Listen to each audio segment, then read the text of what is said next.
New York Fights is very pleased to welcome Tiara Brown to the channel. Tiara, welcome. Good morning. You are in the middle of training camp.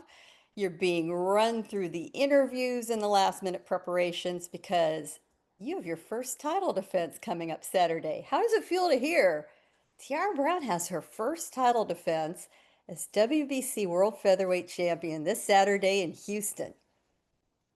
It's an amazing feeling being able to say that I'm having my first title defense. I brought the title back to America, all the way from Australia, and I'm just proud. I'm a proud patriot. I'm proud to be American. I'm proud to bring the title back to America, and it's going to stay here in America.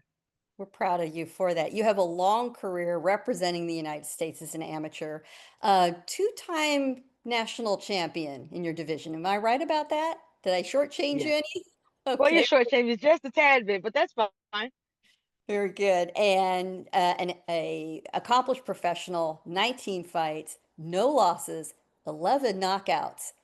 And let me stop for a second. When you're talking about 2-minute rounds and somebody's got more than a 50% knockout ratio, that's up with the best. Absolutely up with the best. And Tiara had to go into the Lion's Den, she just mentioned, in Sydney, Australia, facing the current champion, Sky Nicholson. And let's face it, Tiara, she was the A side all the way. You're the underdog. You're there to make her look good, right? You kind of ruined a lot of people's plans, but you fulfilled that dream. And you've done a lot of your fights on the road. I think a lot of women, that to get decent competition, that's just how it happens. How was that experience? And how did your amateur experience, obviously going a lot of tournaments, traveling internationally, that must have helped you quite a bit. Yeah, it did. I traveled the world when I was on Team USA. I was number one in the world. I won the gold in 2012 in China. And I went to so many different countries. I fought so many competitors from all over the world that I got used to competing against many different styles. And I got used to going into the lion's den. I got used to going into countries that didn't really that weren't too kind to the Americans. And I got used to winning the gold in those same places. And they had to start getting used to you winning the gold. Your fight with Sky was phenomenal. I watched the fight. It was thrilling. It was action packed. And she is known as a boxer. She's a technical fighter. Um, and you obviously knew that going into the fight. You really pressed the action. Do you think that was the difference? And by the way, it was a majority decision on the cards. Should have been unanimous, but a win is a win. I agree with that. I think it was a unanimous decision as well. So do many other people who were also even rooting for Sky. Um, but I watched Sky for a very long time, and I knew exactly how she fought. She's fought the same way since she was in the amateurs, and she didn't really adjust. She didn't really change her style. So we knew that we were going to bring as much pressure as possible because, like you said, she's a great boxer. And so I knew that I had to shorten the distance quickly and be aggressive throughout the entire fight. And that is exactly the performance you delivered to get that belt.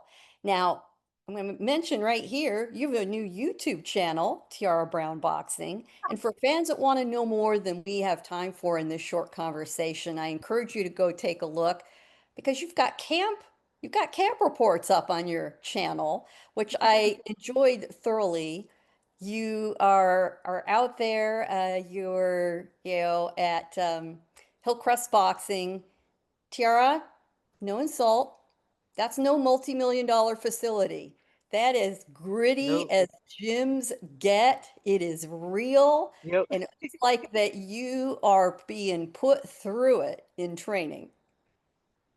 Yes, absolutely. I like old school gyms. I like gyms where as soon as you walk in, the heat just hits you in your face, and you can smell everything. And it's not peaches and cream that you're smelling. It's sweat, blood, and it's just pain. And that's the type of gym I'm in because I watch a lot of old school boxing, a lot of old school fights, and I like the gyms that they trained in. It's 2025. You have gyms with where they have all the air condition, everything is squeaky clean, and it's like, I don't want to train in those type of places. I think it's too complacent, when I think it's kind of bougie to train in gyms like that. I like grit, I like knowing like, hey, we're training in the slums. We're giving it all we've got, and we're gonna grind. And those are the type of gyms that I like. I'm with you 100%. If they're too pretty, white collar boxing, that's fine. That's a great workout, but that's not what a world champion does. Now, Right. let's talk about Saturday. You are defending the title against Emma Gongora, French fighter. What do you know about her? What can you tell us about her? She's not real well known to American audiences.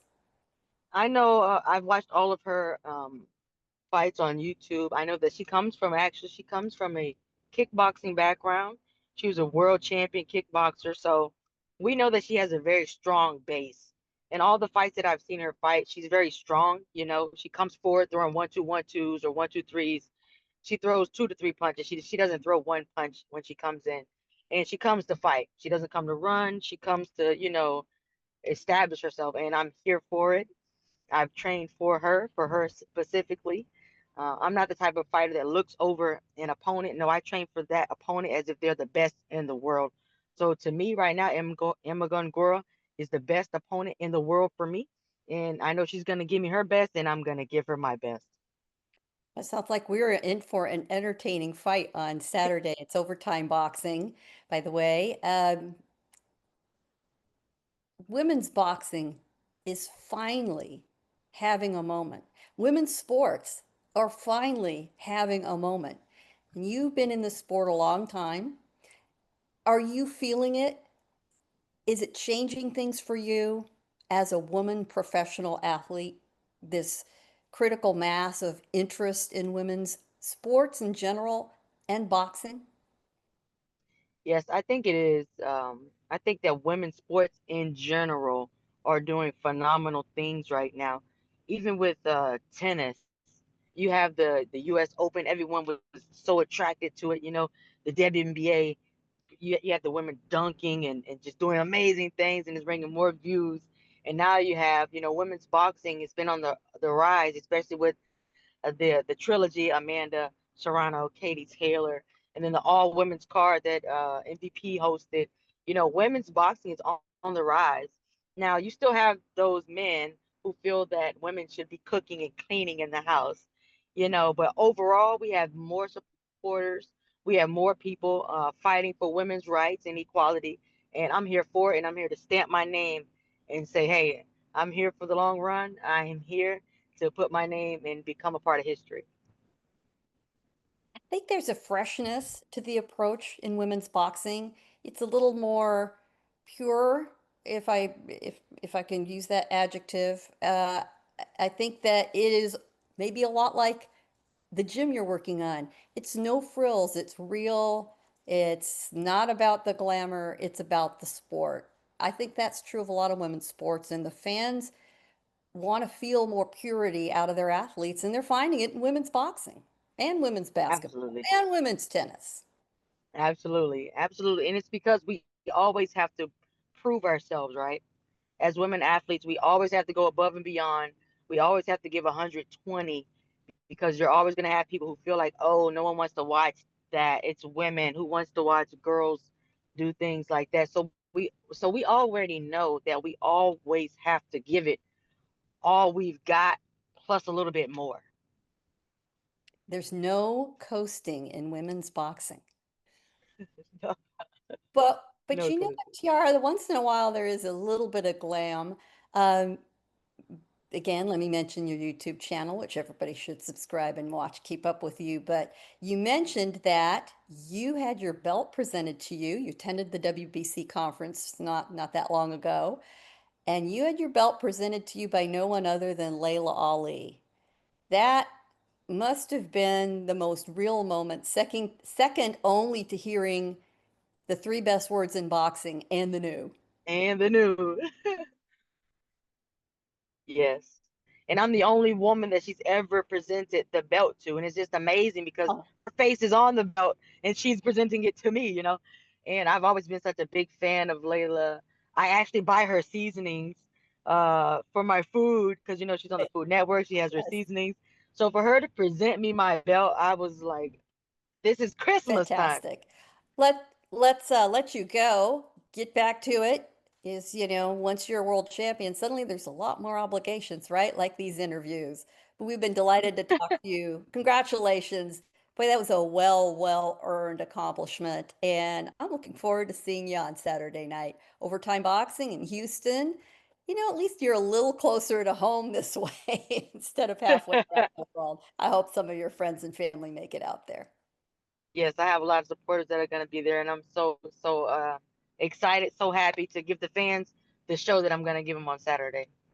Well, we appreciate that very much. Good luck to you and much success ahead. Thank you so much.